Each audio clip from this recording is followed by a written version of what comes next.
একটা কথা আছে না, ভগবান না ডাকলে হয়তো ভগবানের কাছে যাওয়া যায় না। এটা সত্যি কথা। অনেক দিন ধরে প্ল্যান করে করে যাব করে যাওয়া হচ্ছিল না। তখন ঘড়ির কাঁটায় বাজে ঠিক 7:30। তো আমরা টোটো করে নিয়েছিলাম, যেহেতু আমার বাড়ি থেকে বাস স্ট্যান্ড অনেকটাই দূর, 4 কিলোমিটারের মতো। তো টোটোতে করে প্রথমে গিয়েছিলাম, সবাই মিলে, বাড়ির সকলে মিলেই যাচ্ছিলাম। আর কিছু কিছু জনকে বলেও ছিলাম, তাদের সময় হয়নি এজন্য। তারপরে আমার মা তো যেতে নেই, সেজন্য আমার মাও অনেক আশা করেছিল যাবো বলে, কিন্তু যেতে নেই বলে যেতে পারেনি। টোটো থেকে নামতে না নামতেই বাস চলে এসেছিল, আর আমরা সবাই মিলে বাসে উঠে গিয়েছিলাম। তারপরে আলাদা আলাদা সিটে বসেছিলাম যেহেতু, আর সিটও পেয়েছিলাম বেশ ভালোই। অনেকটাই দূর জানো তো, প্রায় 2 ঘন্টা লেগেছিল যেতে। আমাদেরকে তো বলাই হয়নি কোথায় যাচ্ছি।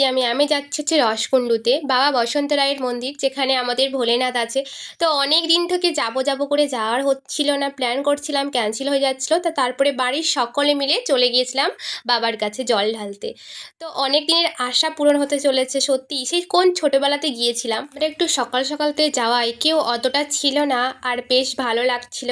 এই দেখো, এটা হচ্ছে বাবা বসন্ত রায়ের মন্দির। তো প্রথমেই যেয়ে আমরা পৌঁছে রেডি হয়ে নিয়েছিলাম, কারণ জল ঢালবো বলে। তো সেই জন্য ফোনটা তো নিয়ে যাওয়া যাবে না, যেহেতু সবাই জল ঢালবার, ক্যামেরা ধরার লোকও নেই। পরে আমাদের জল ঢালা শেষ হতে আমি জামা চেঞ্জ করে নিয়েছিলাম। তো সবাই জামা চেঞ্জ করে একটু বসে বসে গল্প করছিলাম। তারপরে আমরা চলে গেছিলাম একটু খাবার খেতে। তো খেয়ে এসে তারপরে পুচু আমার ফোনটা দেখে দেখে খাচ্ছিল, সেজন্য আমার আর ভিডিও করা হয়নি।